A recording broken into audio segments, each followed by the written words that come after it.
Muito bem, pessoal. Bora falar hoje sobre filosofia, ética, multiculturalismo e progressismo. Na verdade, esses dois últimos temas, multiculturalismo e progressismo, fazem parte, de certo modo, da discussão ética. Inclusive, eu salientei isso num grupo de WhatsApp, que é de um grupo de cristãos, mas eles são meio mais vinculados à esquerda, eles têm um vínculo ali com a missão integral, né? Então, eu participei por um tempo desse grupo. O pessoal ali me achou muito pretensioso, né? Porque teve um cara até que disse que eu tenho uma linguagem professoral, esse ar de linguagem professoral é inadmissível aqui no grupo, e blá blá blá. Bom, só que ele não sabia que eu estudei e me formei em filosofia em licenciatura, né? Licenciatura é justamente para você ter um ar professoral, ou seja, para você falar como professor, porque afinal de contas, a gente é um professor, né? Fazer o quê, né? Mas enfim, mas a conotação, obviamente, era de que eu estava sendo arrogante, porque, enfim, eu estava discordando, só isso, né? E discordar faz parte de uma discussão de cunho ético filosófico, isso aí. E ainda mais quando, né, a ética é colocada como não objetivo, né? Para esses caras era assim. Então eu acho uma coisa extremamente grave. Inclusive o Mário Ferreira dos Santos, na sua enciclopédia cultural filosófica, ele trabalha essa ideia de ética em 4 ou 3 artigos. Né? Tem um artigo que ele fala de amoralidade, e tem outro artigo que ele fala de ética histórica e da ética como método, né? Então ele vai especificar essas questões aí, né? E essas variantes de que uns admitem a ética como um construto cultural, com tensionalismo, e outro admite a ética como um valor atemporal, certo? O que se refira, enfim, tendo, né, um aspecto de princípio, o que a gente chamaria de a priorístico. Né? Só para vocês terem uma ideia, já começar aqui com uma avaliação bem posta no Mário Ferreira. Deixa eu só abrir aqui a tela para a gente especificar isso muito bem. Deixa eu ver aqui se eu encontro o texto. Aqui, achei. Olha o que o Mário diz. Quanto à origem, aí ele está trabalhando a ideia, né, de ética, ele vai dizer, olha, você tem a ideia de uma ética priorística que afirma independentemente da experiência, tá? Como você vê em Kant, por exemplo. E você tem a ética empírica, que afirma provir a moral da experiência. Então você tem uma perspectiva. Alguns vão colocar como racionalista e outros como empirista, né, no sentido ético aí. Então, ele vai dizer aqui, olha, entre os primeiros, que são os a priorísticos, em termos éticos, você tem o Sócrates, o Kant, o Platão, o Aristóteles, o Descartes, né, o Spinoza, o Leibniz. Então é um time poderoso aqui, né, para não dizer outra coisa. Né? Vamos combinar, cara. Que time é esse? Entre os da segunda opção, que você tem uma ética empírica, você tem o Spencer, você tem o Darwin, até do ponto de vista evolucionista, né? Você tem o Morgan, dentre outros autores. E há uma terceira escola, diz aqui o Mário, não examinada pelos éticos, geralmente, né, que é a da ética imanente, defendida por Proudhon e completada por outros autores aí. Então, para Proudhon, a ética é imanente a todo humano e há princípios fundamentais de ordem intrínseca, tá, em todas as coisas, atos, processos do homem. E alguns autores, inclusive, quiseram fundar uma ética biológica, né, com base no apoio mútuo. Então, aí você tem, basicamente, uma ética, um valor ético imanente na estrutura humana, no sentido biológico. Né? Eu tenho um vídeo que eu tratei sobre a objetividade da ética, tá aí no canal, um vídeo recente até, onde eu faço uma vinculação entre essas 3 coisas. Tá? Admito o aspecto a priorístico, certo? Como um ideal de justiça, porque o senso de justiça, o próprio Descartes fala do senso, né, que todo homem tem, ele está no homem. Tá? Então me parece que há uma estrutura a priorística aí, ou posso dizer que é uma faculdade da razão, talvez me remetendo, né, a Kant, a Sócrates, a esse time todo aí, né, Platão, Kant, Sócrates, Aristóteles, sem querer entrar na polêmica dos universais. Para quem admite, por exemplo, o aspecto teísta, né, na teologia, porque aí na teologia você pode admitir outras formas de pensar Deus, né? Mas no teísmo você vai ter basicamente o significado último e inerentemente a ideia, portanto, né, da norma ética. Mas a norma talvez seja um peso muito, vamos colocar assim, inadequado. Até porque neste mundo, né, no mundo que nós vivemos, repito aqui, né, você tem disputas, escolas de pensamento ético distintas. Mas aí também, cara, a gente tem que entender que não vai haver unanimidade. Por isso que eu não estou aqui a defender um sistema unificado ético com regras universais. Isso é problemático, como eu tratei lá no vídeo sobre o Immanuel Kant, na questão da mentira. Né? Apesar que você pode, como eu tratei ali, admitir o imperativo categórico, né, do não mentir, mesmo que você venha a mentir, uma vez que você esteja diante de um dilema ético, né, entre salvar uma vida no qual você precisa mentir, como aconteceu ali na Segunda Guerra Mundial, né, em vista de salvar um grupo de judeus, alguns holandeses tiveram que mentir, dizendo que eles não estavam lá quando estavam, mas em vista de salvar a vida. Né? Então havia, como os estoicos dizem, uma purificação da intenção. Né? A intenção era adequada, né, ao contexto da situação, embora mentir não fosse adequado dentro do imperativo categórico kantiano. Mas diante desses dilemas, a mentira era para salvar vidas. Então você percebe que aqui você não perde o elemento principal, né, ético, que é justamente a adequação da razão. Daqui a pouco a gente vai especificar o mínimo do elemento ético necessário para toda a escola de pensamento, que o próprio Ratios vai definir aqui, que é muito importante em vista do fato ético, tá? Da objetividade ética, que não necessariamente precisa apelar à natureza, como num argumento que a gente pode chamar aí de falácia naturalista. Tá? E há muita disputa nesse quesito, até quando se refere ao tomismo, porque muita gente diz que Tomás de Aquino cometeu a falácia naturalista, mediante aquela ideia de lei natural, né? Mas isso aí é muito disputado, tá, no tomismo. Existe aí o neotomismo também, né, a neoescolástica, vários pensadores. Então o tema é muito complexo, muito extenso, tá? Então não podemos subestimar de modo algum o tomismo, porque realmente não é adequado à luz da análise, né, da própria filosofia ali medieval. Então assim, você tem, segundo o Mário aqui, a ideia da ética priorística, porque está admitindo um princípio na ética, tá? Você pode falar, mas é um axioma, e qual é esse axioma? Bom, a gente vai ver daqui a pouco em Ratios, certo? Eu vou concordar com ele nesse ponto. Depois você tem o conceito de ética empírica, no sentido de que pela experiência você possa admitir um valor ético, né? E evidentemente a experiência nos ensina, tá? Isso é uma coisa óbvia. Talvez aqui uma defesa no que se refere aí ao David Hume, né? Como um conservador, cético em política, o Hume, aquela coisa do ceticismo britânico, o Hume ele defendia uma ideia do padrão, do gosto, né? Tem até um texto dele nesse sentido.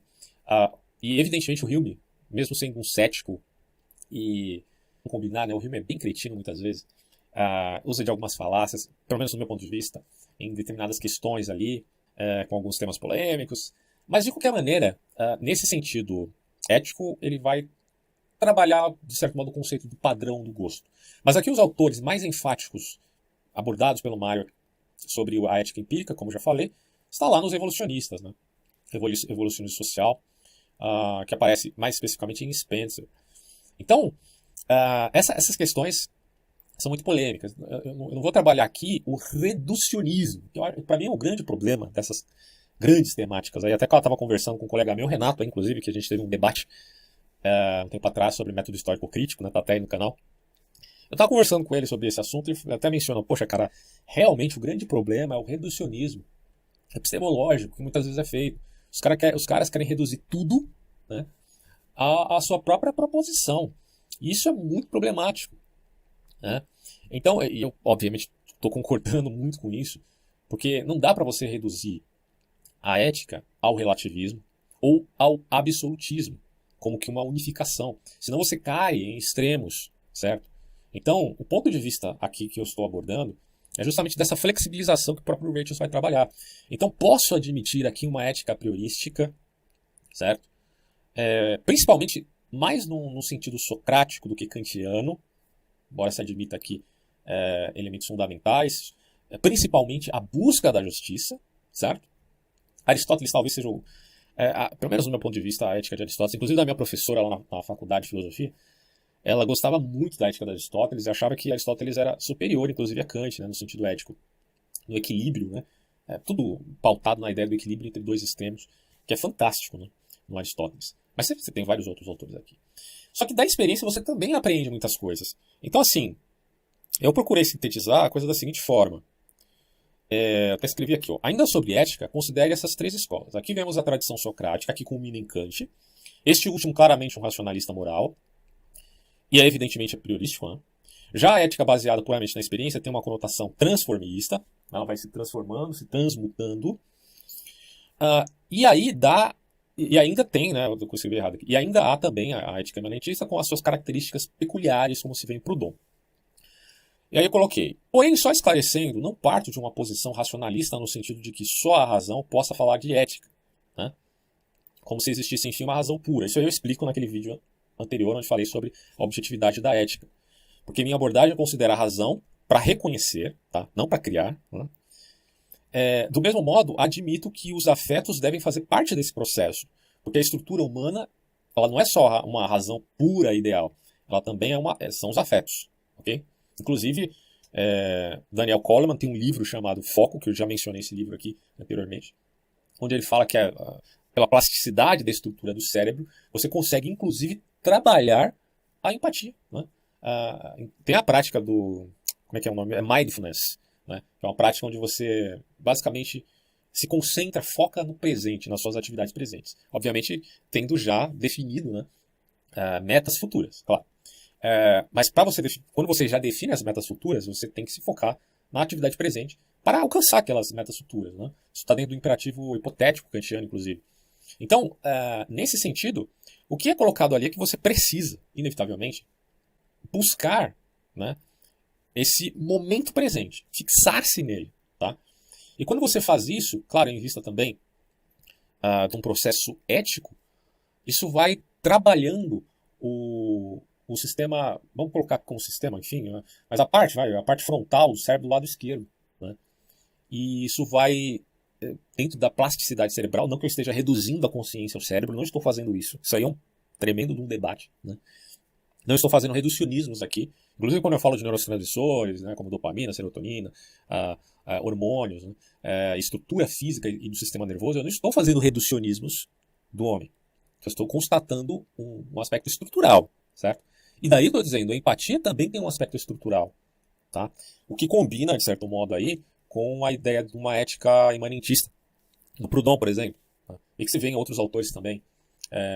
Geralmente socialistas, né, que criticam uma postura positivista, porque o positivismo é acognóstico no sentido de que a única linguagem que possa ser falada seja a linguagem formal. Né?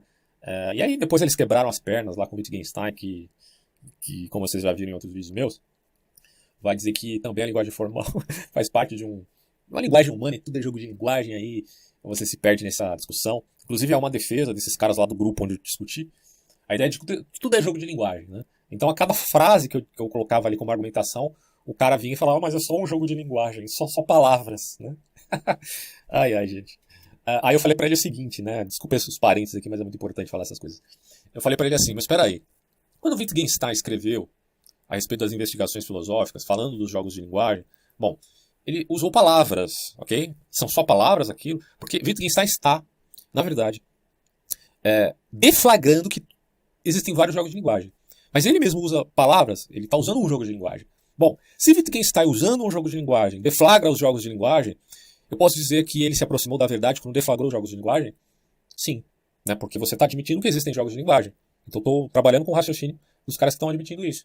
Logo, se há essa abertura de que Wittgenstein se aproxima da verdade quando fala dos jogos de linguagem, não que ele alcance toda a verdade, nós também podemos se aproximar da verdade porque o próprio Wittgenstein abre um precedente indireto na sua obra a esse respeito, embora ele não fale sobre isso. Então, é evidente que uma argumentação contra outra argumentação não são conceitos vazios, né, e sempre equivalentes e equipolentes. Há uma proximidade da verdade que nós podemos alcançar. Então, você percebe que aí é um extremismo do convencionalismo muito preocupante e que eu sintetizo minha posição não na natureza das coisas que é expressa perfeitamente no conceito, né, que é tão um outro extremo, mas eu admito que há uma dialética, tá, socrática, tá, não estou falando de dialética da estrutura da realidade como Hegel e Marx, estou fora disso aí, estou falando da dialética socrática, que você pode discutir até o ponto de chegarmos a um momento onde não podemos ultrapassar determinada aporia. Né? Aí nesse caso a gente pode ser enfim agnóstico mesmo. Como eu estava conversando com outro camarada, eu falando sobre a ideia aí de infinito, Deus na verdade, né? Deus é infinito, Deus é eterno. Né? Então a gente tem um conceito dessas coisas. Mas o que essas coisas são é inalcançável para o homem. Quando Paulo vai lá ao terceiro céu, eu até mencionei isso em outra ocasião, ele tem uma experiência inefável, que ele não consegue expressar isso. Embora ele tenha utilizado a linguagem terceiro céu, né, dentro de um panorama da época dele, inclusive essa linguagem está lá no livro de Enoque, que é o livro apócrifo e tudo mais, o que importa ali não é a linguagem que ele está usando, mas a experiência que ele teve que foi real. E essa experiência que ele teve que foi real, ele vai dizer é inefável. Né? Eu posso tentar expressar aqui, se me aproximar da realidade do que isso representa, mas eu não consigo falar disso de uma maneira perfeita, né? Então Paulo sempre admite nas cartas dele que Deus é insondável, né? Então é evidente que Deus é insondável. E quem discorda disso realmente está sendo pretensioso e está caindo num logicismo absurdo, tá? No sentido de que a lógica sempre vai expressar perfeitamente a realidade, inclusive a realidade metafísica em Deus. Mas o que eu estou dizendo aqui concordo com o apóstolo Paulo, quando ele diz que Deus é insondável, e esses conceitos todos que nós falamos aí em metafísica, que no fundo a gente não tem como abordar de maneira 100% perfeita, né? Matematicamente perfeita. A própria matemática é uma linguagem humana, pelo amor de Deus, gente, linguagem humana, né? E ela serve para uma descritividade, daí eu até concordo, né, com o Wittgenstein nesse sentido. Mas o que eu discordo com o radicalismo dos convencionalistas é achar que a gente não possa se aproximar da verdade, porque tem que defender isso. Ora, se ele diz isso, que não podemos sequer se aproximar da verdade, então ele está descaracterizando a própria obra do Wittgenstein quando ele fala a respeito do deflagrar dos jogos de linguagem, né? Então há um problema aí nesse radicalismo agnóstico. É evidente, a meu ver. Bom, então assim, a minha abordagem aqui, como eu estava dizendo, considera razão para reconhecer, no ponto de vista ético. Reconhecer e não criar nada, tá? Tá reconhecendo. Então você tem a experiência, como dizem aqui Spencer e Darwin, dentro da pegada do evolucionismo biológico. Há um debate também no evolucionismo biológico, tem muitas lacunas, tá? Para quem não sabe, né? Então, a demanda cientificista sempre defenderá a evolução, né, como a única alternativa para se explicar as diferentes espécies. Mas há um debate que está muito em voga aí, né, que existem certas lacunas do ponto de vista bioquímico que não são muito claras, não são muito compreensíveis à luz da seleção natural. Enfim, mas eles dirão, a experiência que é fundamental, certo? Mas do ponto de vista ético, eu estou dizendo, a experiência é importante, mas ela não está criando as coisas, né? Ela está reconhecendo valores e questões que já existiram no homem em todos o período onde ele existiu. Você admite um homem há 30 mil anos atrás ou há 6 mil anos atrás, independente da sua maneira de ver o passado, ou a interpretação que você faça disso dentro da sua cosmovisão, 30 mil anos atrás, ou 5 mil anos atrás, ou 6 mil anos atrás, não importa. O homem sempre foi isto, né? Dentro dos seus anseios, das suas relações. E daí se deriva as relações éticas, que daqui a pouco eu vou explicar nas palavras do Radius. Bom, do mesmo modo, eu coloquei aqui, né, me apercebi da importância da fé nesse processo que é trabalhado, enfim, na experiência. Só que eu estou me remetendo ao Thomas Reid, né? Thomas Reid respondendo ali, era um empirista, né, mas ele respondia ali de maneira enfática ao Hume. Ele vai dizer que a experiência de crer no mundo objetivo, de crer naquilo que é certo e errado, é basicamente o fundamento das coisas. Isso já está dado no homem. Então, é assim, ó. Creio na consciência de dor e prazer. Isso aqui é o Reid falando. Creio no senso de certo e errado. E creio na realidade do mundo exterior, mundo objetivo. É um realista. Reid é um realista. Cara, isso é maravilhoso. Para mim é evidente essa questão aqui que já está dada no homem. Isso é baseado na fé, né? Na crença. Claro que fé no sentido hebraico é uma coisa. Estava discutindo com o Renato esses dias aí, falando sobre isso. Que a fé, que é o conceito que está no grego, pistis, né? Ali no Evangelho, que o Evangelho foi escrito em grego, não tem a conotação da filosofia grega, mas sim da teologia, vamos colocar assim, né? Ou da religião judaica, da ideia de fé como confiança, né? E não dentro dos parâmetros da crença do ponto de vista platônico, no sentido de epistemologia, né? Conhecimento verdadeiro justificado e tal, né? Que aí a crença não bastaria, você precisa ter um conhecimento verdadeiro justificado para falar de epistemologia e tal. Não, fé no sentido hebraico é confiança em Deus, tá? E como o Hebreus coloca de maneira brilhante, né, é aquilo que a gente chamaria de firme fundamento das coisas que se espera, que não se vê e tal. Então Thomas Reid vai colocar de uma maneira assim fantástica a questão, baseada no ponto de vista até epistemológico, né? Creio na consciência de dor e prazer, creio no senso de certo e errado e creio na realidade do mundo exterior. É a partir daí que eu estou me relacionando, né, justamente com esse mundo exterior. Okay? Então vocês percebem como o tema é muito complexo e interessante. Eu aconselho vocês a lerem então todo esse artigo do Mário Ferreira dos Santos aqui a esse respeito. É fantástico, cara. Ele vai colocar a coisa de uma maneira bem simples e fácil. Porém o Mário aqui ele não está fazendo uma defesa do ponto de vista ético dele. Ele está fazendo só uma descrição. Porque a obra que eu estou lendo aqui do Mário é a enciclopédia cultural filosófica, tá? Então ele só está descrevendo, você pode até achar, poxa, mas o Mário não está especificando qual a parte que ele defende aqui, né? Mas não tem problema, ele só está descrevendo, né, as escolas de pensamento que existem ali dentro dessa questão da própria ética. Outro autor que eu recomendo, já falei aqui antes, é o Cristianismo Puro e Simples, do C.S. Lewis. Tem muita gente com preconceito, né? Porque, eu não sou cristão, não posso ler isso aqui. Mas, cara, não vejo problema nenhum em você ler o argumento do livro. O que tem? O argumento dele é, a meu ver, toda a base do meu pensamento ético está fundamentado na ideia do C.S. Lewis, lá nos primeiros capítulos do Cristianismo Puro e Simples, quando ele vai falar de lei moral. Só que, repito, ele não está necessariamente defendendo um sistema unificado. Não é isso. E aí, agora sim, a gente vai se voltar ao Rachels para falar sobre multiculturalismo.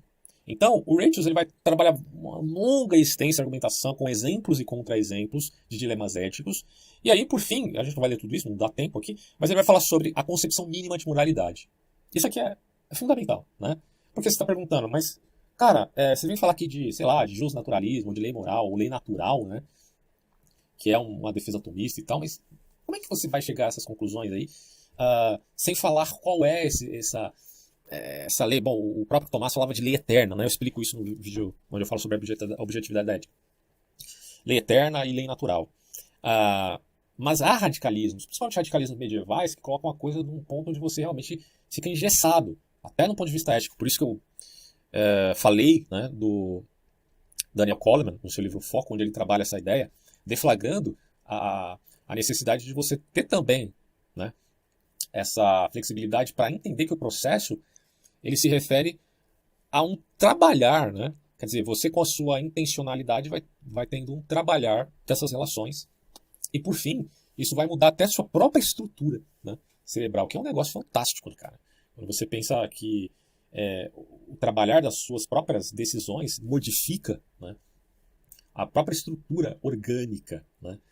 Inclusive, os caras falam hardware e software, né, no cérebro, mas essa linguagem é totalmente inadequada para a estrutura humana, né? Porque meio que você está comparando o cérebro com o computador, não é assim que as coisas funcionam, né? Bom, o Rachels então vai falar aqui sobre a concepção mínima de moralidade, dizendo o seguinte: nós podemos estabelecer a concepção mínima. A moralidade é, pelo menos, o esforço de guiar a própria conduta por razões, tá?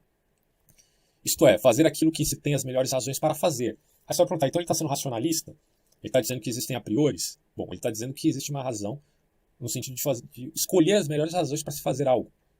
E, ao mesmo tempo, dando um peso igual aos interesses de cada indivíduo afetado por sua decisão. É simples. É basicamente a questão da ética é você superar o solipsismo. Tá? E superar o solipsismo é você reconhecer o outro. E reconhecer o outro, dirá aqui a maioria dos etnicistas, é uma questão objetiva. É um fato da razão e do valor. Fato do valor. Isso não incide necessariamente, de forma alguma, em falácia naturalista. Bom, e aí ele dirá mais. Isso nos dá uma imagem do que significa ser um agente moral consciente. O agente moral consciente é alguém imparcialmente preocupado com os interesses de cada um, afetado pelo que ele ou ela faz. Alguém que examina minuciosamente os fatos e as suas implicações dentro daquele contexto. Alguém que aceita princípios de conduta somente depois de escrutiná-los, para se assegurar de que eles são justificados. Alguém que está disposto a ouvir a razão, mesmo quando signifique rever convicções prévias, e alguém que finalmente está disposto a agir com base nos resultados de sua deliberação. É claro que existem dilemas éticos muito complexos, né? Como teve o caso da menininha de 12 anos que estava grávida, e eu fiz até um vídeo falando, e teve toda aquela discussão terrível, né? Porque para nós que não admitimos o aborto, esse é um grande dilema, né? Porque se a garota corre risco de vida, se não corre risco de vida, como definir isso, né? Como priorizar uma ou outra, porque é uma criança com 12 anos e outra o nascituro, né? Que já estava formado, já tinha 5 meses, se não me engano. Então é um dilema ético tremendo e terrível, né? Mas aqui a ideia é, você tem que buscar as melhores razões e discutir isso. Ética, portanto, é sempre um processo reflexivo. E o Mário Ferreira dos Santos ele faz uma distinção entre ética e moral, né? Há quem não faça essa distinção, o Mário faz. Como ética sendo, de certo modo, a ciência, né, da moral. Tá? Então a moral às vezes está muito vinculada à questão de costumes. Né? O próprio Lewis fala, olha, você não pode confundir os costumes que mudam de fato. É evidente que os costumes mudam, né? Todo mundo está vendo. Mas isso não implica que não haja um senso de justiça que seja sempre prevalecente. E aí eu escrevi aqui, né, continuando na minha parte que eu tinha mencionado antes, deixa eu só voltar para fechar essa questão, dizendo o seguinte, eu até tinha lido já isso aqui, ó. Minha abordagem considera a razão para reconhecer e não criar, do mesmo modo admito que os afetos devem fazer parte desse processo, vide a vinculação sintética com a razão. Então, aquela coisa dos sentimentos superiores, né? Você tem a emoção debaixo da linha da consciência, e você tem a razão, que é o refletir. Então, como você tem afetos, você também sente. E o sentir é importantíssimo para você ter o processo empático, ou seja, o reconhecimento do outro. Você só reconhece o outro porque você tem afetações. Se você não tivesse afetações, você poderia incidir na psicopatia, embora haja níveis de psicopatia, onde, portanto, um psicopata pode ter essa tendência e não necessariamente ser um criminoso, tá? Isso é muito importante abordar, para você não achar que o psicopata necessariamente deverá ser um criminoso. Não, ele também pode apelar ao processo ético e não se tornar, né, um homicida, um ladrão, um estelionatário, etc. e tal. Bom, e aí você tem aqui a síntese entre as emoções debaixo da linha da consciência, que são as afetações, tá? Você tem ali as 6 principais, os 4 ou 6 principais emoções, como alguns psicólogos pontuam. E você tem também a reflexão, que é o processo da razão. E você faz a síntese, que se refere, portanto, aos sentimentos superiores. Isso já é em si uma estrutura ética, já dada no próprio ser humano, tá? Mas isso transcende apenas o aspecto biológico, daí eu discordo um pouco dos imanentistas. Porque isso se vincula também à razão como um processo superior, né, aos animais.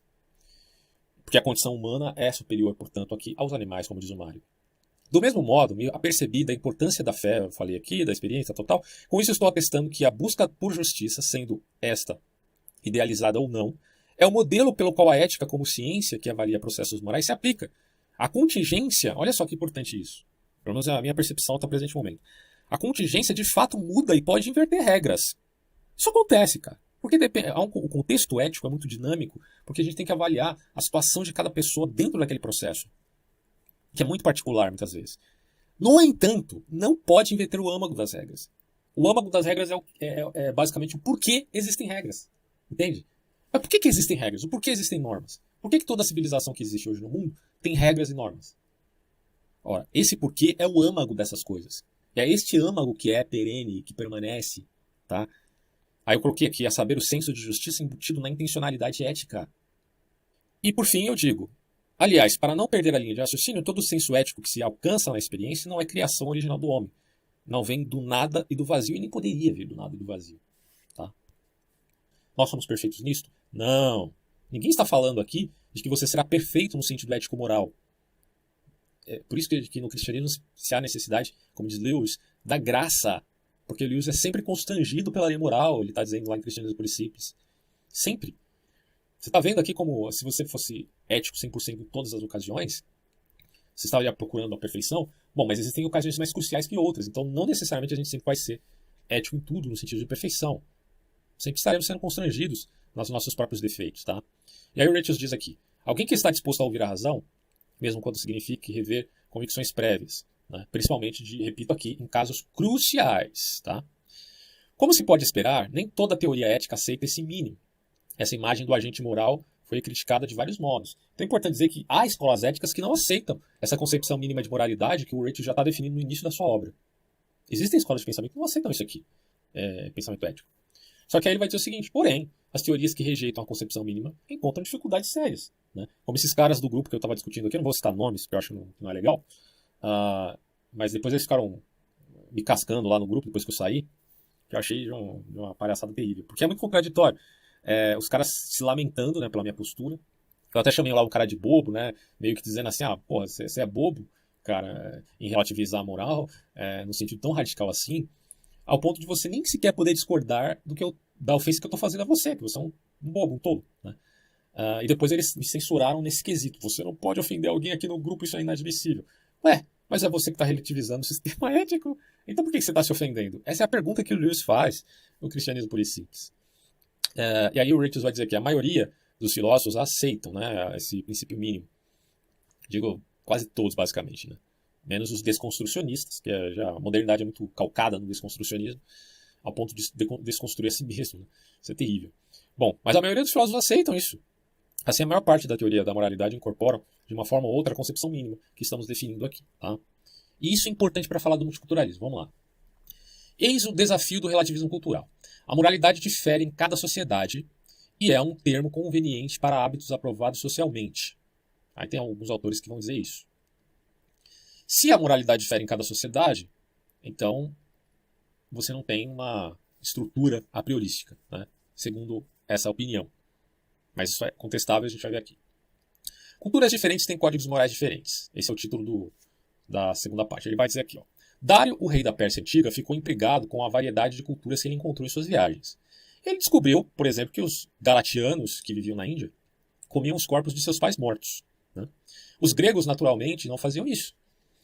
Eles praticavam a cremação e viam o funeral da pira como uma maneira natural e adequada de dispor dos mortos. Dário pensava que uma visão sofisticada poderia prezar as diferenças entre as culturas. Um dia, para ensinar a sua lição, ele convocou alguns gregos que estavam em sua corte e lhes perguntou: o que seria necessário para eles comerem os corpos de seus pais mortos? Eles ficaram chocados com como Dário sabia que eles ficariam, né? E responderam que nenhuma quantidade de dinheiro poderia persuadi-los a fazer uma coisa tão terrível como aquela. Então, o Dário chamou alguns galatianos e, enquanto os gregos ouviam, perguntou-lhes o que seria necessário para eles queimarem os corpos de seus pais mortos.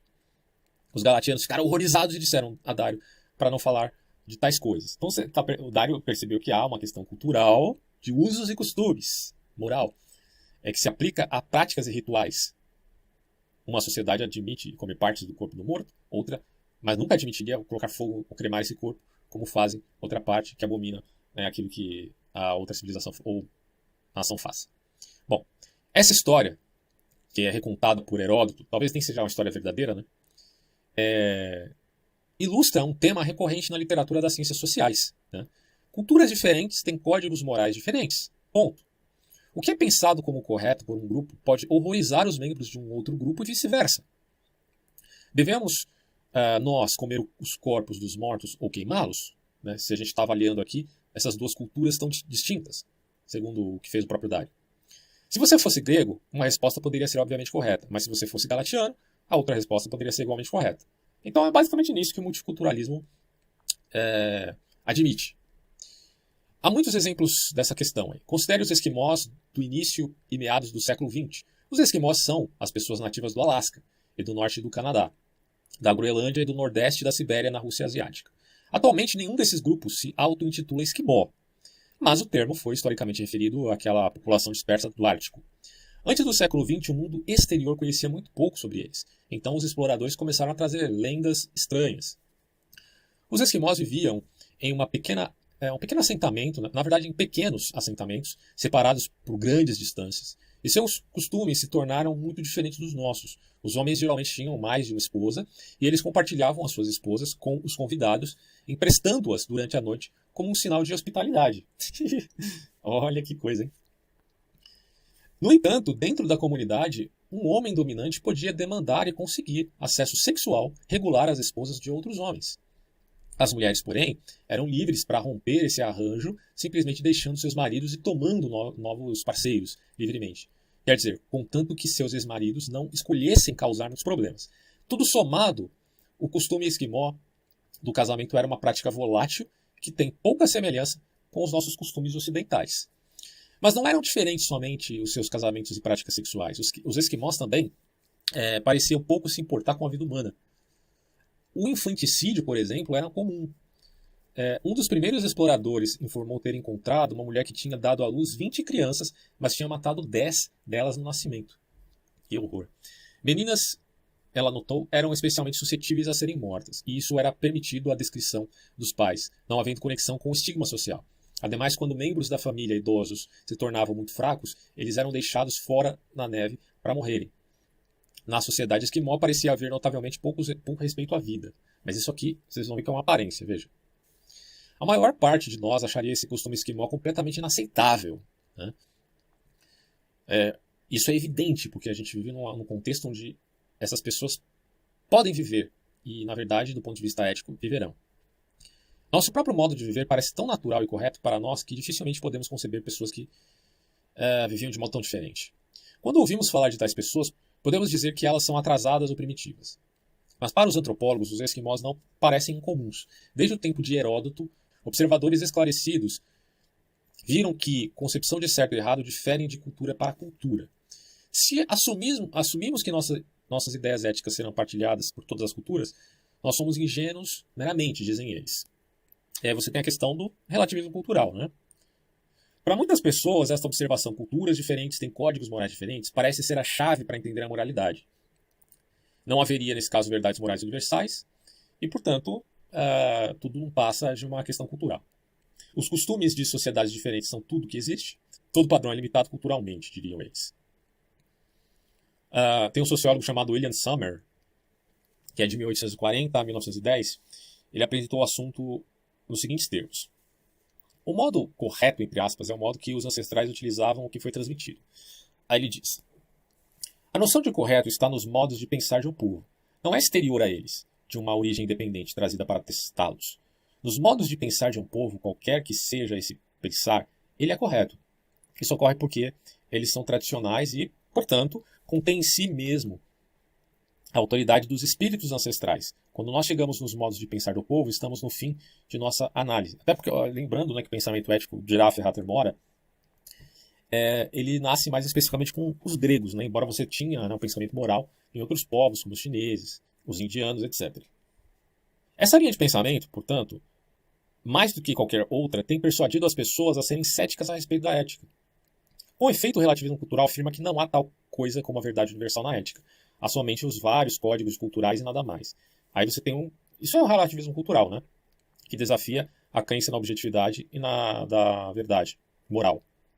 Bom, todas as pretensões seguintes foram feitas pelos relativistas culturais. Então você tem aqui uma lista delas. Olha só. Primeiro, sociedades diferentes têm códigos morais diferentes. Isso tudo o Lewis aborda, né, no seu livro Cristianismo Puro e Simples. E também, se não me engano, na Abolição do Homem. O Lewis faz essa abordagem aí também, já respondendo de maneira bem efetiva. Mas vamos lá. Ó.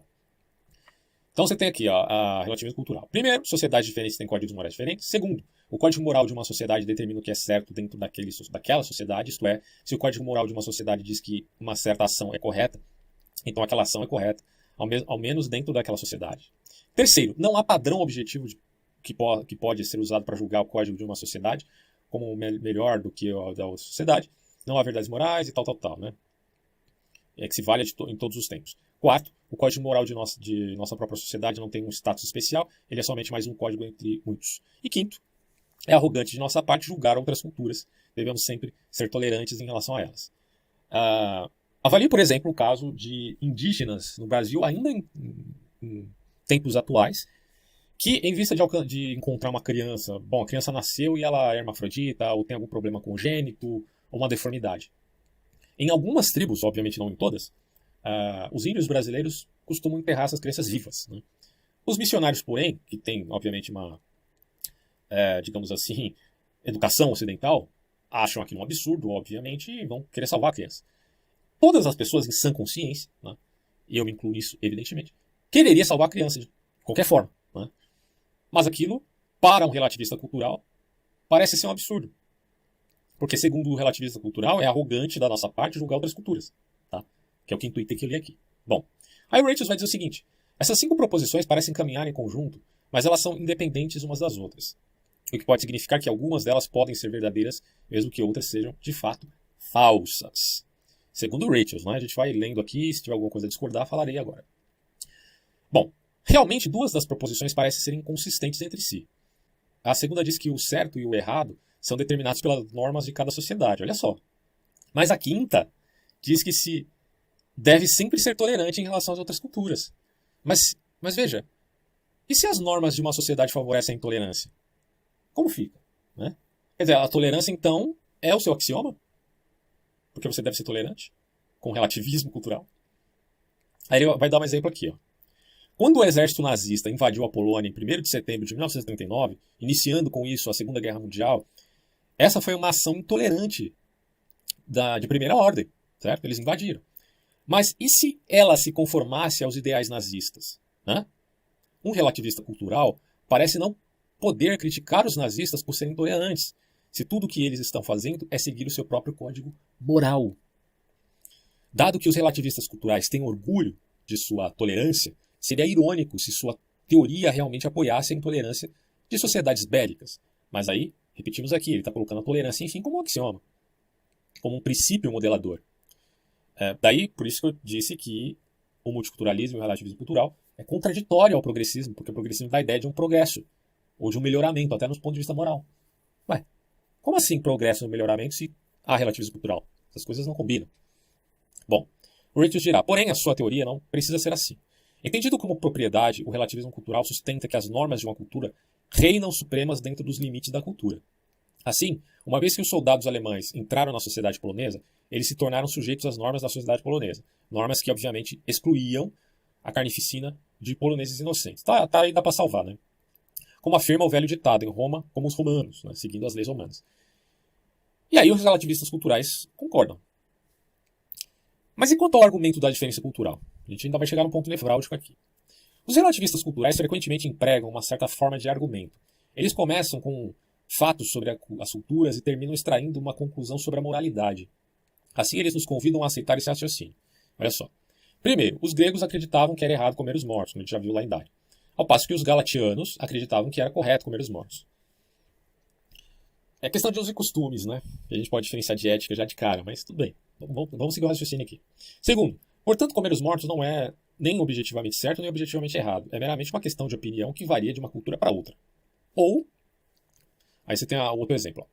Primeiro, os esquimós não viam nada de errado com o infanticídio, ao passo que os americanos acreditam que o infanticídio é evidentemente imoral. Segundo, portanto, o infanticídio não é nem objetivamente certo nem objetivamente errado. É meramente uma questão de opinião que varia de uma cultura para outra. Esse é o raciocínio do relativismo cultural. Eles vão ter que admitir isso, né?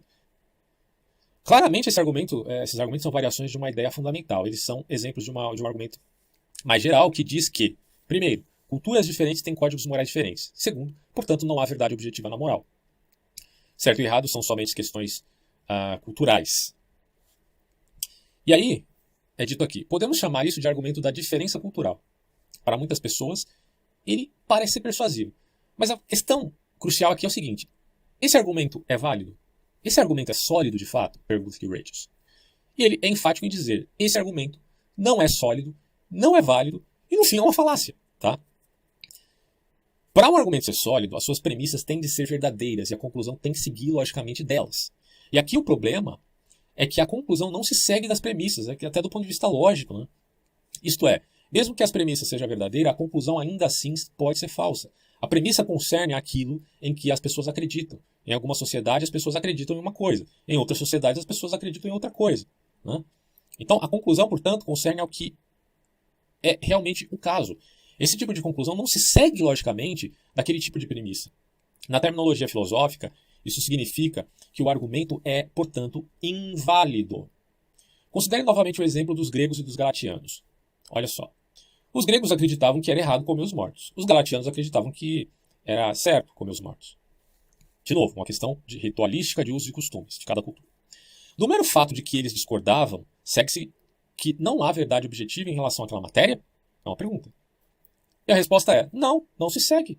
Poderia ser que a prática fosse objetivamente certa ou errada e que um deles estivesse simplesmente enganado. E não que os dois estivessem certos ou errados de acordo com cada cultura. Para tornar o ponto claro, considere uma questão diferente. Olha só. Em algumas sociedades, as pessoas acreditam que a Terra é plana. Isso aqui está em voga hoje, hein? Em outras sociedades, como a nossa, a maioria das pessoas, não todas, acreditam que a Terra é esférica, ou no mínimo geóide. Do mero fato de as pessoas discordarem, segue-se que não há verdade objetiva na geografia? Claro que não. Nós nunca tiraríamos tal conclusão. Isso porque entendemos que os membros de uma sociedade podem simplesmente estar errados. Não há razão para pensar que se o mundo é redondo, todo mundo tenha que conhecer isso. E que não haja culturas que admitam que ele, na verdade, é quadrado, ou que ele é plano, ou sei lá, que ele é com uma rosquinha. Similarmente, não há razão para pensar que se há verdade moral, todo mundo tenha que conhecê-la, né? Igual alguém disse ali, mas não há unidade, um sistema ético para todos. Ora, bolas, não há obrigatoriedade que todo mundo tenha que conhecer esse sistema unificado, né? Ou admiti-lo. Mas isso não implica que não haja princípios que sejam vinculados ao contexto humano, independente da sua cultura. Então, o argumento da diferença cultural, ele tenta derivar uma conclusão substantiva sobre um assunto a partir do mero fato de que as pessoas discordam. Mas isso é impossível, meus caros. E esse ponto não deve ser mal compreendido. Vamos lá. Algumas ressalvas aqui. Não estamos dizendo que a conclusão do argumento é falsa, tá? Depois de tudo o que dissemos, o relativismo cultural pode ainda ser admitido em algum aspecto. O ponto é que a conclusão não se segue da premissa. Então a gente está avaliando ainda a questão do ponto de vista lógico. Isso significa que o argumento das diferenças culturais é inválido.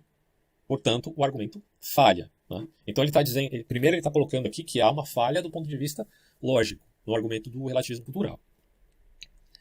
E aí, outro subtítulo ele vai dizer que o que se segue do relativismo cultural? Olha só. Mesmo que o argumento das diferenças culturais não seja sólido, o relativismo cultural pode ainda ser verdadeiro, dirão alguns. O que significaria se ele fosse verdadeiro? É uma pergunta. Bom, na passagem citada há pouco, o William Summer estabeleceu a essência do relativismo cultural, né? A gente viu lá em cima. Ele diz que a única medida do certo e do errado são os padrões lá da própria sociedade.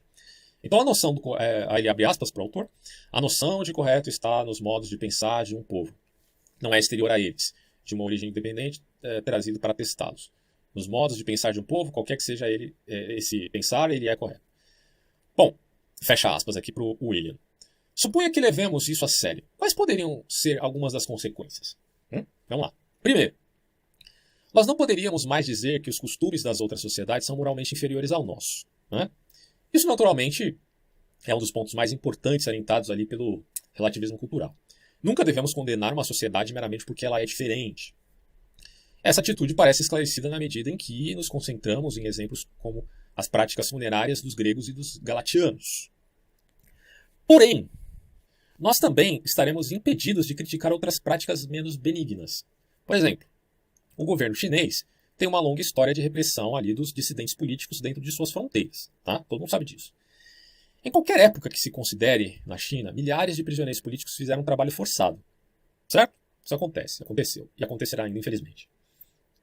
Ainda no episódio da Praça da Paz Celestial de 1989, as tropas chinesas abateram centenas, se não milhares de manifestantes pacíficos. O relativismo cultural nos precluiria de dizer que as políticas da opressão do governo chinês são erradas. Nós nem mesmo poderíamos dizer, olha só, significa dizer que a gente não poderia censurar isso, é o que ele está dizendo aqui. Nós nem mesmo poderíamos dizer que uma sociedade que respeita a liberdade de expressão é melhor do que a sociedade chinesa, pois isso também implicaria um padrão universal de comparação, mas não pode ser feito no relativismo cultural. Então a falha em condenar essas práticas não parece esclarecida, ao contrário, a opressão política parece errada, onde quer que ela ocorra. Quem é que discorda disso, meu Deus do céu? Estamos indo às últimas consequências do relativismo cultural e estamos vendo que ele não faz sentido nenhum. Só que aí ele diz aqui, no entanto, se aceitamos o relativismo cultural, temos que olhar tais práticas como imunes à crítica. Eu não posso criticar os chineses por trabalho forçado, se é uma prática admitida naquela sociedade. Segundo, nós não poderíamos mais criticar o código de nossa própria sociedade. O relativismo cultural sugere um teste simples para determinar o que é certo e o que é errado. Tudo o que precisamos fazer é perguntar se a ação está de acordo com o código da sociedade em questão. Né? A gente já viu isso. Suponha que um habitante da Índia queira saber se o sistema de casta de seu país, um sistema de hierarquia social rígida, é moralmente correto. Tudo o que ele tem que fazer é perguntar se o sistema se conforma ao código moral de sua sociedade. Se ele concordar, não há nada com que se preocupar, ao menos né, de um ponto de vista moral. Então, nesse caso, né, pelo relativismo cultural, Madre Teresa de Calcutá, que cuidava dos intocáveis na Índia, que era uma casta inferior, ela seria a transgressora. Olha a consequência disso, cara. Absurdo. Essa implicação do relativismo cultural é bizarra. Ele usa a palavra, está falando bizarra aqui. Porque poucos de nós pensam que o código de nossa sociedade seja perfeito. Podemos pensar em modos nos quais ele possa ser melhorado. É a questão do progressismo, né? Acima de tudo, isso pode ser melhorado, então o progressismo está sendo contra o multiculturalismo. Acima de tudo, podemos pensar em modos nos quais podemos aprender de outras culturas. E aí entra o aspecto que eu sempre bato na tecla, que entre o convencionalismo e o naturalismo, você pode usar a dialética. Essa é basicamente a solução de Sócrates para aquela disputa, né, entre convencionalistas e fundacionistas ali naturais. Então, você está olhando para outra cultura e está vendo coisas boas nela. Você pode se apropriar daquilo, porque está pensando de uma forma dialética. Ainda assim, dirá que o autor, o relativismo cultural nos impede de criticar o código de nossa própria sociedade, né, e nos impede de ver modos nos quais outras culturas podem ser melhoradas. Então, por que você quer melhorar a cultura do seu país, como no caso do Brasil? Ou nos Estados Unidos, que tem lá o racismo estrutural. Cara, você é multiculturalista, mas você está dizendo que existe um racismo estrutural na sociedade como nos Estados Unidos. Alguns dizem que no Brasil também tem. Por que você está querendo mudar isso se você é relativista cultural? Se isso faz parte da sua cultura. Você está vendo que isso é bizarro, que não faz sentido nenhum? O relativismo é uma contradição em si mesmo. Quando ele fala que tudo é relativo, ele já está dizendo que há um absoluto. Que é difícil até da gente pensar por que estamos perdendo tempo em falar uma coisa tão óbvia. Enfim. Aí o Rutgers vai dizer, ao final, se o certo e o errado são relativos à cultura, isso tem que ser verdade para a nossa própria cultura, assim como ele é para outras culturas. Terceiro, a ideia do progresso moral é posta em dúvida. Aí é o progressismo contra o multiculturalismo. Nós pensamos que ao menos algumas mudanças sociais são para o melhor, certo? Para quem acredita que o racismo está errado, a sociedade, tal. Bom, através de toda a história ocidental, o lugar das mulheres na sociedade foi estritamente definido. Mulheres não podiam ter propriedade, elas não podiam votar ou ocupar cargos políticos, estavam sob o controle quase absoluto de seus maridos ou pais. Recentemente, muito disso mudou e a maioria das pessoas pensam que isso é um progresso, tá? Voto universal para as mulheres, sufrágio universal, e dentre outros direitos também. Mas se o relativismo cultural é correto, podemos nós legitimamente ver isso como um progresso? Progresso significa substituir os velhos modos por novos e melhores modos. Mas por meio de quais padrões podemos julgar como melhores os modos novos? Se os velhos modos se conformavam aos padrões do seu tempo, então o relativismo cultural não poderia julgá-los pelos nossos padrões. A sociedade do século XIX, que discriminava pelo sexo, era uma sociedade diferente daquela que nós agora habitamos. Ou então a sociedade que admitia a escravidão. Pensa, é mais grave ainda. Por que você vai criticar isso se você é um relativista cultural? Dizer que fizemos progresso implica em que a sociedade atual é melhor. Exatamente o tipo de julgamento transcultural que os relativistas culturais proíbem. Nossas ideias sobre reforma social também teriam que ser reconsideradas. Reformadores como Martin Luther King, tem aqui um vídeo sobre Martin Luther King interessante, souberam mudar as suas sociedades para melhor. Mas de acordo com o relativismo cultural, há somente um modo de melhorar a sociedade, fazê-la pertencer melhor aos seus próprios ideais. Como que isso se coaduna, né? No progressismo? Não dá. Afinal, os ideais da sociedade são os padrões pelos quais a reforma é acessada. Ninguém, porém, pode desafiar os ideais, pois eles são, por definição, corretos, segundo os relativistas, de acordo com cada cultura. De acordo com o relativismo cultural, então, a ideia de reforma social faz sentido somente nesta última forma limitada na cultura. Essas três consequências do relativismo cultural têm levado muitas pessoas a rejeitá-lo completamente. Nós podemos dizer que a escravidão é errada, onde quer que ela ocorra, e que a nossa própria sociedade pode fazer progresso moral importante. Ponto.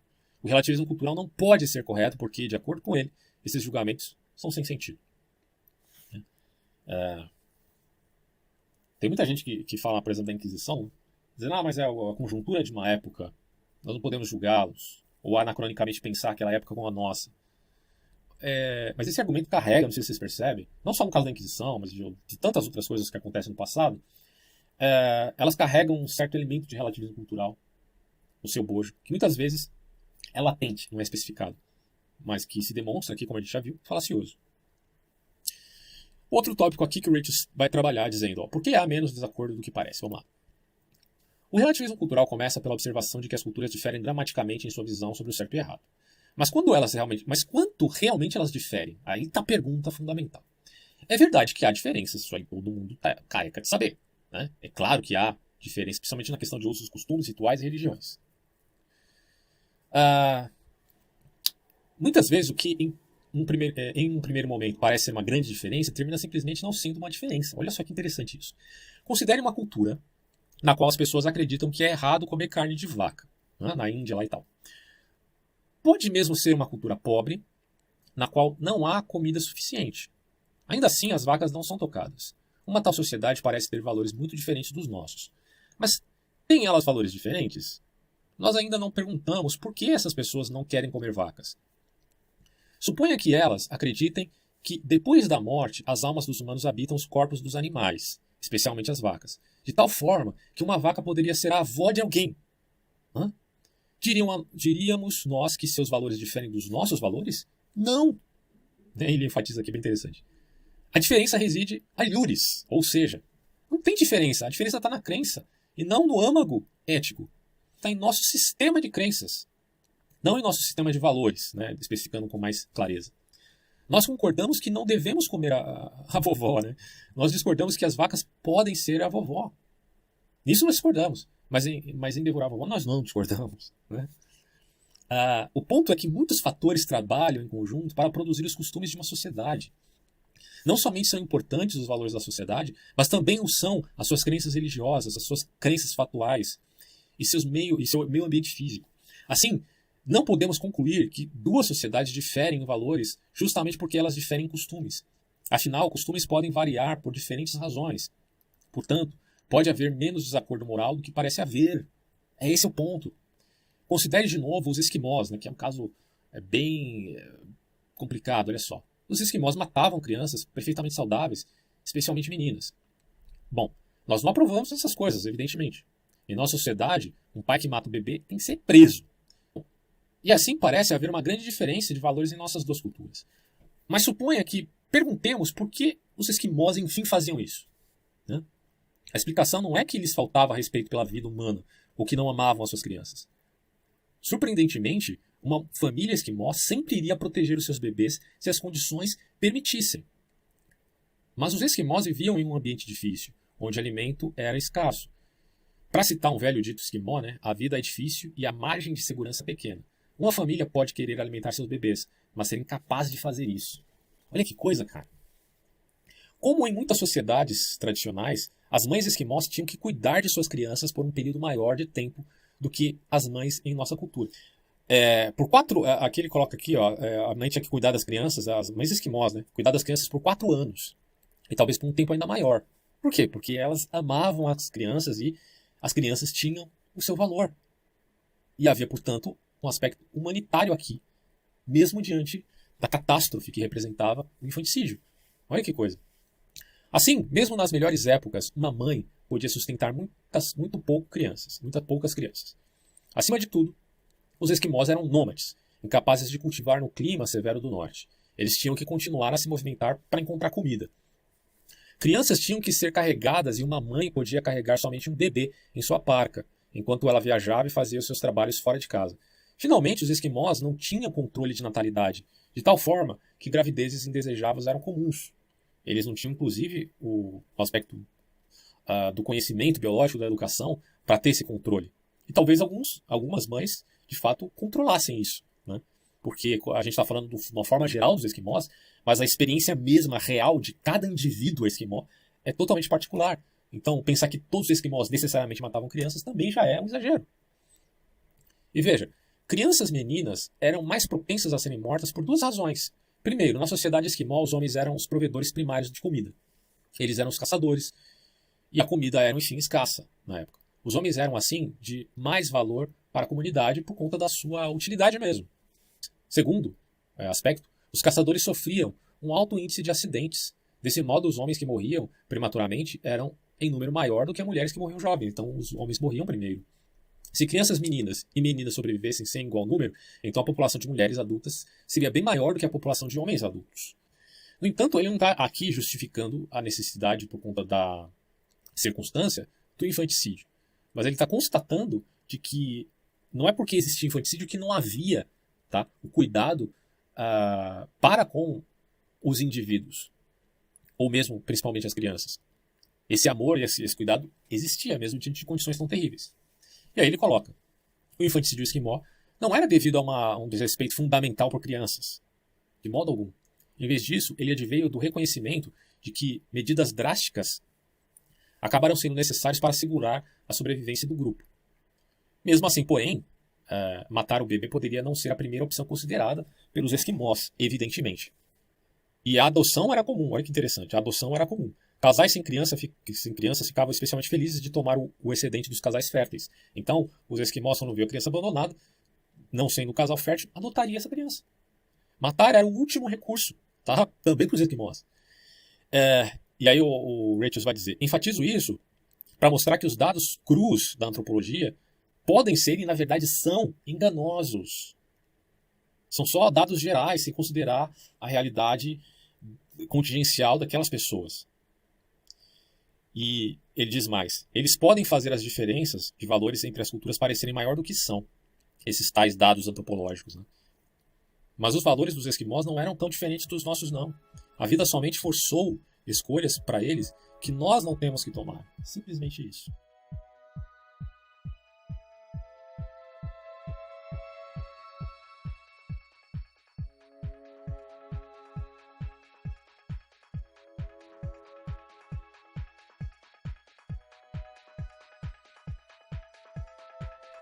E aí o Richards vai trabalhar outro tópico, que é o seguinte: alguns valores são partilhados por todas as culturas.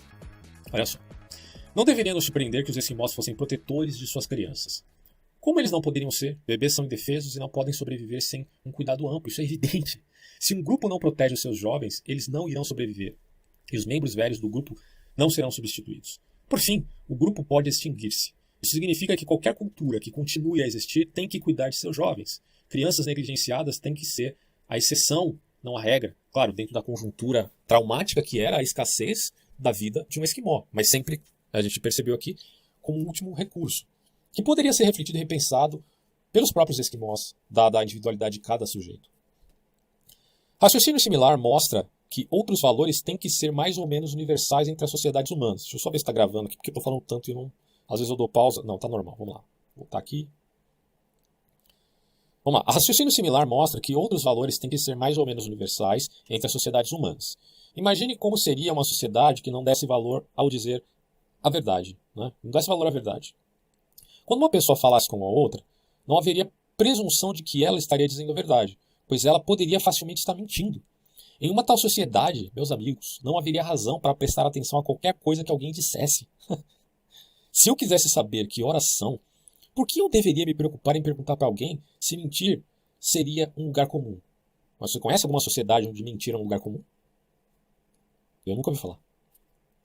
A comunicação em uma tal sociedade seria extremamente difícil, se não impossível. E porque sociedades não podem existir sem comunicação entre seus membros, a sociedade se tornaria impossível.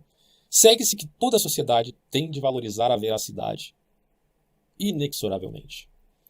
Naturalmente, pode haver situações em que mentir é considerado não problemático, mas a sociedade ainda valorizará a honestidade na maior parte das situações. E aí é aquela questão de mentir se for para salvar uma vida, né? Bom, considere um outro exemplo. Poderia existir uma sociedade na qual não houvesse a proibição do homicídio? Como ela seria? Pergunta aí aos antropólogos, né? Do estilo aqui do garoto acima. Suponha que as pessoas fossem livres para se matarem entre si à vontade e que ninguém desaprovasse isso. Em uma tal sociedade, ninguém poderia se sentir livre. Todo mundo deveria estar constantemente em guarda e todo mundo tentaria evitar as outras pessoas. É o que o Montesquieu vai falar aqui da liberdade dentro dos parâmetros legais. Liberdade só existe dentro das normas legais. Todos os homicídios, ou melhor, né, homicidas potenciais, tanto quanto possível, fariam o que quisessem. Isso resultaria na tentativa dos indivíduos se tornarem autossuficientes. A sociedade em qualquer escala ampla colapsaria. E naturalmente as pessoas poderiam se agrupar em pequenos grupos onde poderiam se sentir seguras. Mas veja o que isso significa. Elas formariam pequenas sociedades que não reconheceriam regras contra o homicídio. E a proibição do homicídio é, então, um aspecto necessário da sociedade. Ou seja, temos aqui um aspecto moral evidente. Então, quando Deus fala para Moisés, um dos mandamentos, não matarás, bom, isso aqui é uma óbvia, né, restrição ética. É um fato ético, tá? Para que uma sociedade não venha a colapsar. Simples assim. Há um ponto geral aqui, a saber que existem algumas regras morais que todas as sociedades têm que adotar, porque tais regras são necessárias para que a sociedade exista. As regras contra mentir e matar são dois exemplos disso. De fato, encontramos essas regras vigentes em todas as culturas. As culturas podem diferir em relação ao que elas consideram exceções legítimas às regras, tá? É lógico que haverá aqui discrepâncias, diferenças. Mas esse desacordo existe em face de uma grande plataforma de acordo, tá? De usos e costumes e uma série de coisas que estão misturadas, né, com esse senso ético inato no ser humano. Portanto, nós não devemos superestimar a extensão em que as culturas diferem. Essa superestimação antropológica ou sociológica, aí eu digo por mim mesmo, tá, é falaciosa. Nem toda regra moral pode variar de sociedade para sociedade.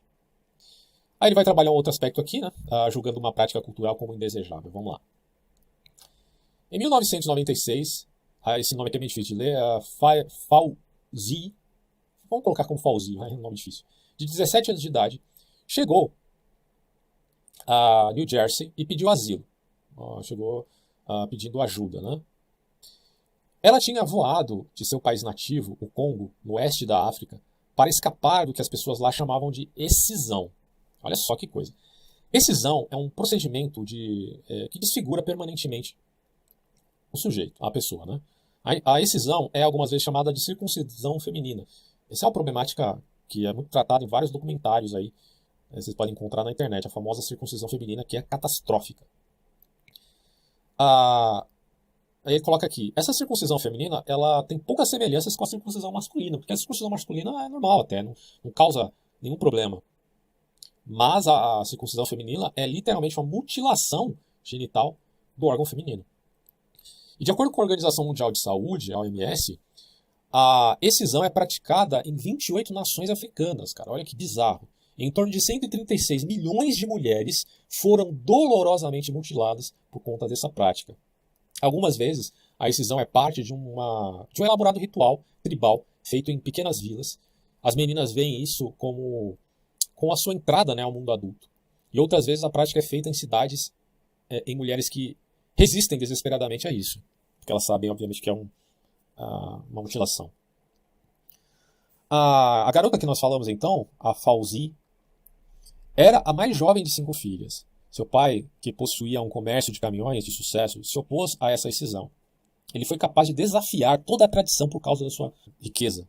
Assim, suas 4 primeiras filhas casaram sem serem mutiladas. Mas quando Fauzi tinha 16 anos, ele, né, o pai, morreu repentinamente. E aí Fauzi ficou sob a autoridade de seu tio, que arranjou um casamento para ela e preparou para que fosse feita a sua excisão, circuncisão feminina. Fauzi ficou aterrorizada. A sua mãe e irmã mais velha ajudaram-na a escapar. E ali, nos Estados Unidos, ela foi presa por quase 18 meses, enquanto as autoridades decidiam o que fazer com ela.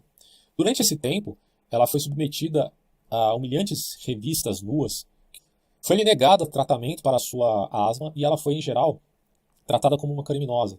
Finalmente, lhe foi dado asilo, mas não antes de seu caso ter incitado uma grande controvérsia. A controvérsia não foi sobre como ela foi tratada nos Estados Unidos, mas como nós devemos olhar, no caso eles, os estadunidenses, devem olhar os costumes de outras culturas, ou nós brasileiros também com outras culturas. Uma série de artigos do New York Times encorajou a ideia de que a excisão é bárbara e deve ser condenada. Tá vendo? Artigos do New York Times não é relativista cultural, né? Ou quem os escreveu não era. Outros observadores, porém, foram relutantes em seus julgamentos. Viva e deixe viver, eles disseram. Afinal, nossa cultura provavelmente parecerá simplesmente estranha para os que são de fora e tal. Suponha que digamos que a excisão é errada. Aí o Rachel já está refletindo aqui. Estamos nós meramente impondo o padrão de nossa cultura? Fica a questão aí. Se o relativismo cultural for correto, isso é tudo o que podemos fazer, né? Pois não há padrão moral independente da cultura a qual apelar. Mas será que isso é verdade? Como a gente já viu ali acima, não. Mas aí fica a pergunta, há um padrão de certo e de errado independente da cultura? Bom, a excisão é má de muitos modos, dirá aqui Rachel. Ela é dolorosa e resulta em uma perda permanente do prazer sexual da mulher. Seus efeitos de curto prazo podem incluir hemorragia, tétano e septicemia. Vocês podem procurar aí para ver como isso é grave. E algumas vezes causam também a morte da garota. Os efeitos de longo prazo podem incluir infecções crônicas, cicatrizes que machucam ao andar, né? Quando a própria mulher está andando, tem aquelas cicatrizes que ainda a machucam, provocando uma dor contínua. Por que, então, isso se tornou uma prática social disseminada nesses países africanos? Não é fácil de dizer aqui ou de rastrear isso. A prática não tem um benefício social evidente ou óbvio. Diferentemente do que a gente viu lá com os esquimós, né? Ela não é necessária para a sobrevivência do grupo. Provavelmente é uma questão de usos e costumes ritualísticos. E nem é uma questão também da religião, embora possa haja esse ritual da tradição propriamente dita. Mas ele está enfatizando que não é uma questão religiosa, isso é importante. Bom, a excisão é praticada por grupos de várias religiões, incluindo o islamismo e o cristianismo. E aí você está vendo que há, portanto, uma tradição aqui. Não obstante, uma série de argumentos é feita à sua defesa. Mulheres que são incapazes de prazer sexual são menos suscetíveis à promiscuidade. Assim haveria menos gravidezes indesejadas em mulheres não casadas.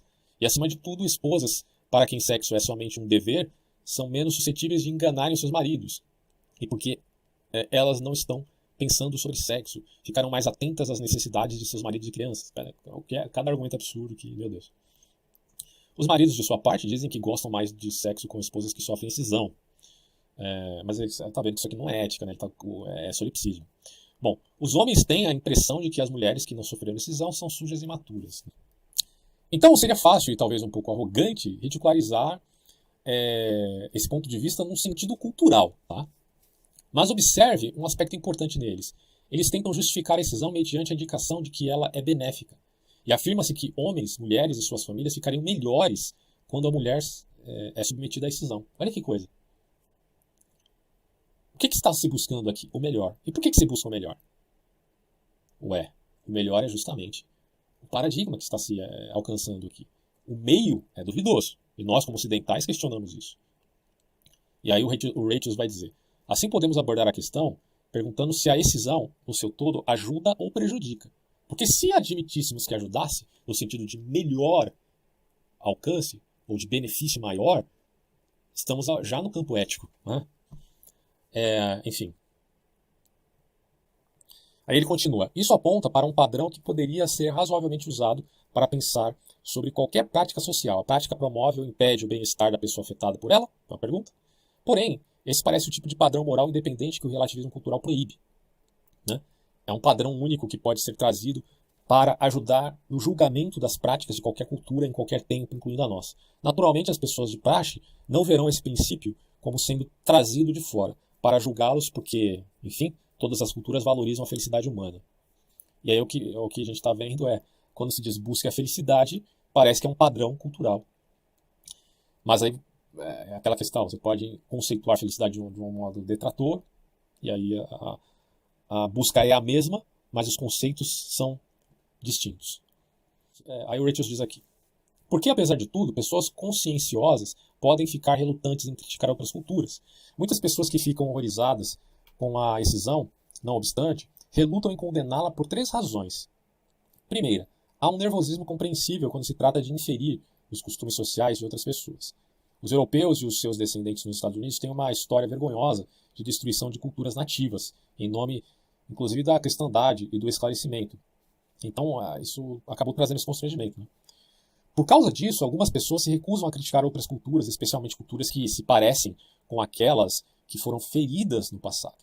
Há, porém, uma diferença entre julgar uma prática cultural como deficiente e pensar que nós devemos anunciar tal fato, fazer pressão diplomática e enviar tropas, né, contra esse povo. O primeiro aspecto é somente uma questão de tentar ver o mundo claramente de um ponto de vista moral. Ou seja, refletir a questão, independente da sua cultura ou dos seus usos e costumes. Agora, o segundo é uma outra coisa inteiramente diferente, né? Algumas vezes pode ser correto até fazer alguma coisa a respeito, mas frequentemente não é. É aquela polêmica lá na Venezuela. Os Estados Unidos vai invadir a Venezuela? Bom, tem muitas vítimas lá, mas tudo é uma questão que você tem que avaliar pontualmente, pesando os prós e os contras, porque existe um elemento moral que já está dado, como o Thomas Reid disse. Nós já temos esse elemento do certo e errado, isso já está dado na estrutura humana. É a filosofia do senso comum, né? Agora, a ação que você vai ter, mediante o que já está dado no seu senso certo e errado, é o peso baseado na reflexão para saber qual é a alternativa mais adequada ali, ou estratégia mais adequada. Para mim é uma coisa tão evidente isso, meu Deus. Enfim. Bom. Segunda razão, as pessoas podem sentir com razão que devemos ser tolerantes em relação a outras culturas. A tolerância é, sem dúvida, uma virtude. Ninguém está negando isso. É legal ser tolerante. Uma pessoa tolerante pode viver em paz com aqueles que veem as coisas diferentemente, por exemplo. E na pluralidade que a gente vive hoje, no mundo ocidental, ser tolerante, de fato, acabou se tornando uma virtude. Mas aí tem um nível aí que você tem que entender. Você não pode ser tolerante com um mal abissal, grave, evidente. Tá? Você vai ser tolerante com o estuprador, com o pedófilo? Não faz sentido algum isso. É uma coisa óbvia. E aí ele diz aqui, mas nada que concirna a tolerância requer de nós sustentar que todas as crenças, todas as religiões e todas as práticas sociais são igualmente admiráveis. Isso é um absurdo. Pelo contrário da admiração, né? Se nós não pensássemos que algumas coisas são melhores do que outras, então não haveria nada para tolerarmos. A tolerância mesma depende do fato de que nós entendemos que algumas coisas são melhores que outras. Imagina, se você não admitisse isso, você não poderia fazer a diferença entre você mesmo e uma pulga, né? De modo que você tivesse o mesmo valor da pulga. E aí, como é que fica? Finalmente, as pessoas podem relutar em julgar por que elas não querem expressar desrespeito pela sociedade que é criticada. Aquela coisa, por exemplo, dos indígenas que enterram crianças vivas que têm alguma deformidade, né? Hoje, há como resgatar essas crianças, então é moralmente certo resgatá-las. Os missionários, ao meu ver, estão corretos nisso. E aí ele fala aqui, ó. As pessoas podem relutar em julgar porque elas não querem expressar desrespeito à sociedade que é criticada. Mas, de novo, isso é enganoso. Condenar uma prática particular não é dizer que a cultura no seu todo é desprezável. Por isso que se eu condeno que algumas tribos indígenas do Brasil enterram crianças deformadas vivas, eu não estou dizendo que toda a cultura indígena deve ser jogada na lata do lixo. De forma alguma. Eu estou dizendo que esta tal prática, que se inseriu na tradição, porque não há inerrância na tradição, ela é condenável, principalmente à luz das nossas condições atuais de resgatar essas crianças e permitir que elas vivam em sociedade. Tá? E as que vivem são eternamente gratas aos seus resgatadores. É impressionante isso, cara. Afinal, a cultura pode ainda ter muitos aspectos admiráveis, é evidente. Realmente devemos esperar que isso seja verdade da maioria da sociedade humanas. Elas são misturadas de práticas boas e práticas ruins, porque são humanos. A excisão parece ser uma das ruins, no caso aí a circuncisão feminina, e é muito ruim. E agora vamos voltar às 5 práticas aqui. Vamos lá. De volta às 5 pretensões, vamos lá. As 5 pretensões do relativismo cultural. Vamos retomar agora os 5 princípios do relativismo cultural que listamos acima. Como eles se sairiam em nossa discussão, conforme os dados que a gente apontou agora? Vamos ver. Primeiro, sociedades diferentes têm códigos morais diferentes. Aí o Richards vai dizer, isso certamente é verdadeiro. No entanto, há alguns valores que todas as culturas partilham, como o valor de dizer a verdade, a importância de cuidar dos jovens e a proibição contra o homicídio. Ademais, quando os costumes diferem, as razões de fundo terão, frequentemente, mais a ver com crenças factuais das culturas do que com seus valores. Eu poderia dizer aqui o amor, né?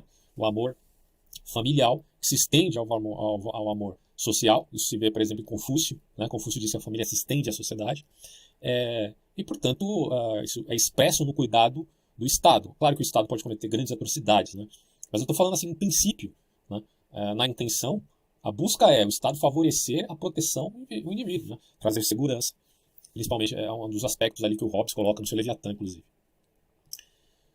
Então, o Richards vai dizer, quando os costumes diferem, as razões de fundo terão frequentemente mais a ver com crenças fatuais das culturas do que com seus valores. Tá? Os valores, em geral, permanecem os mesmos. Simples assim. Segundo, o código moral de uma sociedade determina o que é certo dentro daquela sociedade.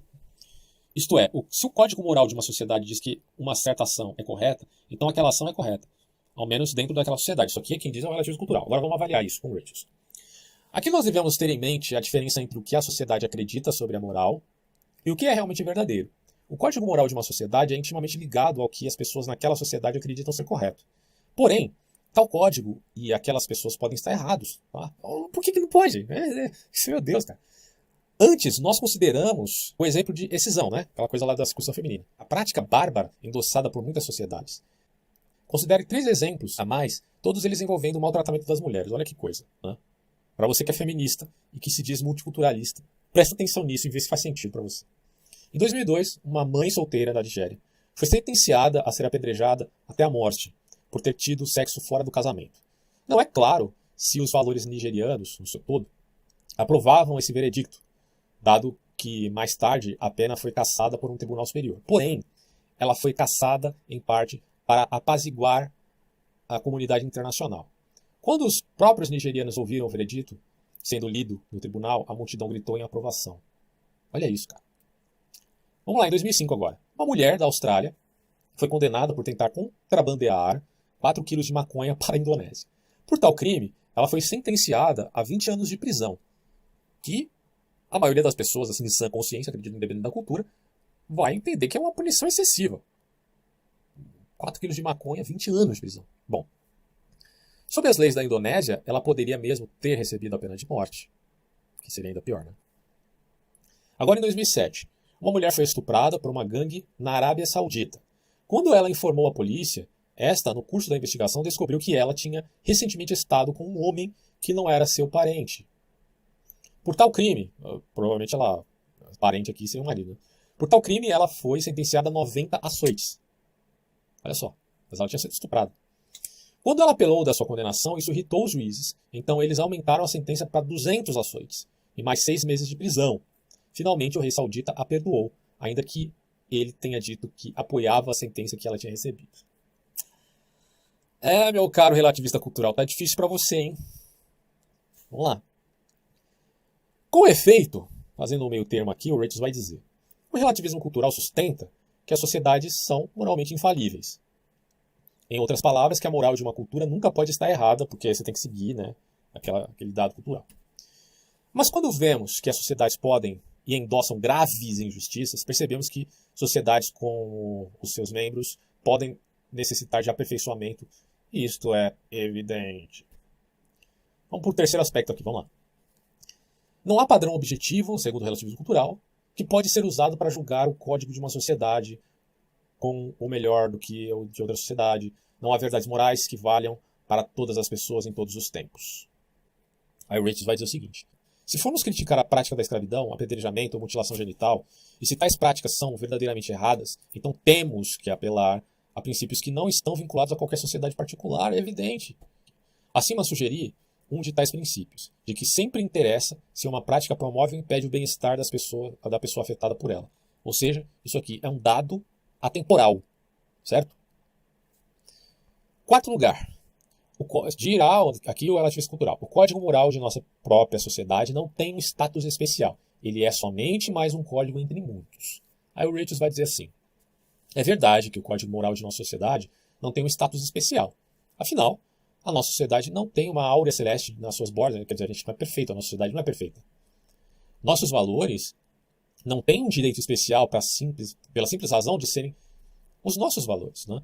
Quer dizer, no sentido de que há também as nossas crenças que estão tudo misturado com os valores, e há essa pluralidade e discordâncias. Então, tudo isso remonta ao fato de que não temos condições de ser perfeito, justamente por causa dessas discordâncias. Mas não é equipolência, né, das narrativas de uma defesa moral de um e de outro, ou equivalência, o pareamento. Pode ser que um seja mais certo que o outro, por conta desta tal reflexão. Mas todos têm um senso mesmo, igual de certo e errado. Mas estão, enfim, discordando no método. E aí Rachel continua: porém, dizer que o código moral de nossa sociedade é meramente um entre muitos parece implicar que todos os códigos são iguais, né? De novo, a falácia da equipolência.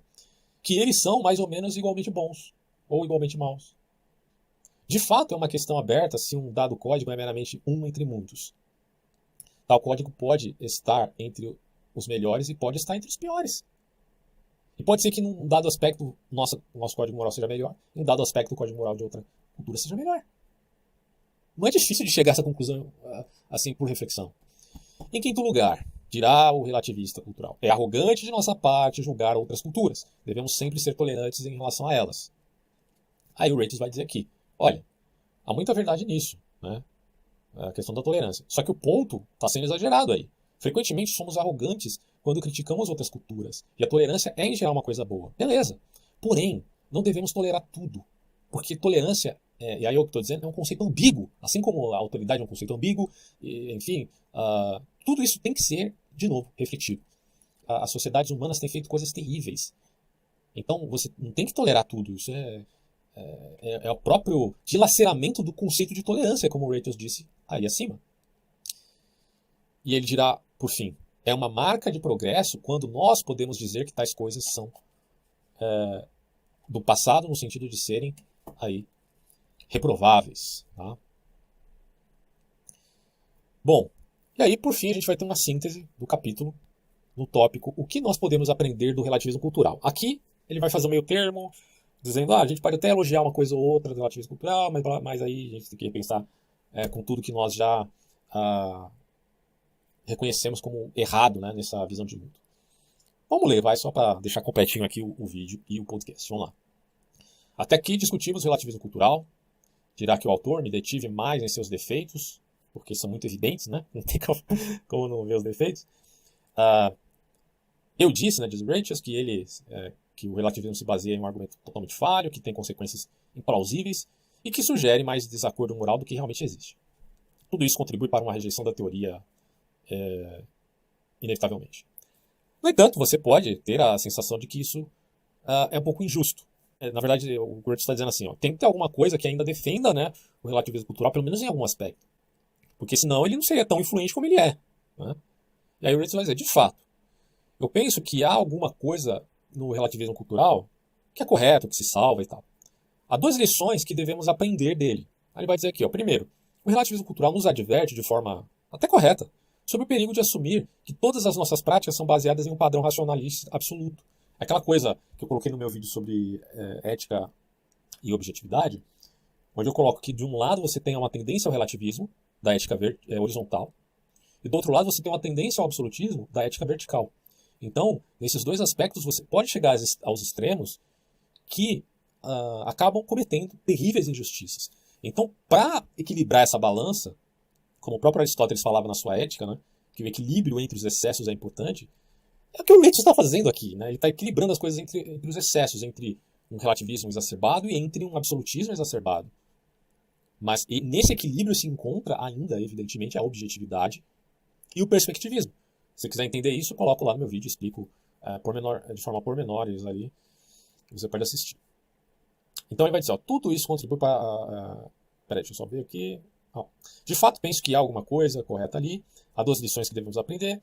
O primeiro, o relativismo cultural, nos adverte de forma absolutamente correta sobre o perigo, né, de assumir que todas as nossas práticas são baseadas em um padrão racional absoluto. E elas, na verdade, não são, né? Tem muitas crenças embutidas, muitos usos e costumes embutidos e tal. Alguns de nossos costumes são meramente convencionais, né, e meramente peculiares de nossa cultura. E é fácil perder de vista esse fato. Relembrando-nos disso, a teoria nos presta esse serviço, enfim. Né? Considere a modéstia no vestir. Nos Estados Unidos, não se supõe que uma mulher vá mostrar, né, os seios em público, como acontece no Brasil, por exemplo. Né?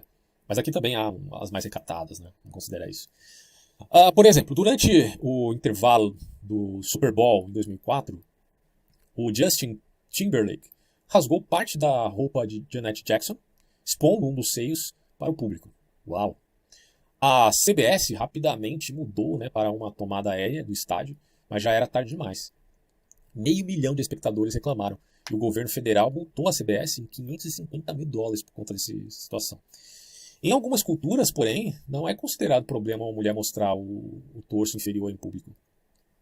Objetivamente falando, tais ostentações não são nem certas nem erradas, né, nesse quesito puramente de usos e costumes. Mas aí, nesse contexto, faço uma parêntese aqui, entre usos e costumes, em culturas indígenas, onde a mulher pode mostrar o seu à vontade, isso não é problema porque não há conotação sexual. Agora, nos Estados Unidos, há essa conotação. Então, ser proibido, não ser proibido no sentido grave do termo, mas até no sentido de etiqueta, é fundamental, porque a conotação sexual é prejudicial, e assim a gente está buscando, do ponto de vista ético e reflexivo, é o mal menor. Né? Então, aí faz sentido. Bom, aí depois ele fala, a segunda lição tem a ver com manter uma mente aberta. Né? À medida que nós crescemos, desenvolvemos sentimentos fortes em relação às coisas. Aprendemos a ver alguns tipos de comportamento como aceitáveis e outros como ultrajantes. Ocasionalmente podemos achar tais sentimentos desafiadores. Por exemplo, nós podemos ter aprendido que a homossexualidade é imoral e nos sentir desconfortáveis perto de pessoas gays. Mas então alguém sugere que isso pode ser um preconceito e que não há nada de errado com eles e que pessoas assim são somente pessoas, como qualquer outra, que tem a peculiaridade de serem atraídas por membros do mesmo sexo. Porque temos sentimentos fortes em relação a isso, podemos achar difícil levar a sério essa linha de raciocínio. Mas daí, o relativismo cultural acaba fornecendo, nesse contexto, um antídoto para essa espécie de dogmatismo. Né? Ele diz, dar-se conta disso pode auxiliar a ampliar as nossas mentes e tal, pode ver que nossos sentimentos não são necessariamente percepções da verdade, né? E que eles podem ser devidos ao condicionamento cultural mais amplo em crenças do que necessariamente em valores.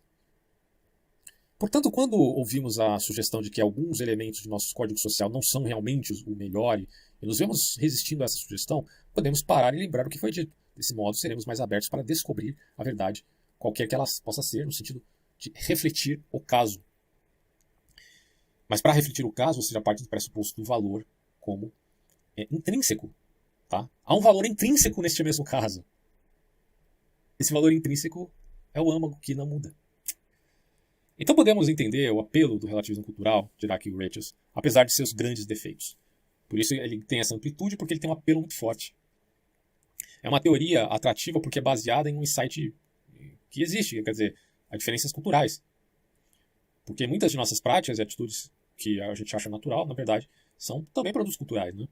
E, acima de tudo, manter esse pensamento na mente é importante se quisermos evitar a arrogância e permanecer aberto a coisas que são novas, no sentido de também reconhecer a necessidade do outro para fazer justiça. Esses são pontos importantes que não devem ser considerados com leviandade, né, como muita gente faz por aí. Porém, nós podemos aceitá-los sem aceitar toda a teoria, né, do relativismo cultural, porque ela carece de muitos defeitos, como já vimos aqui.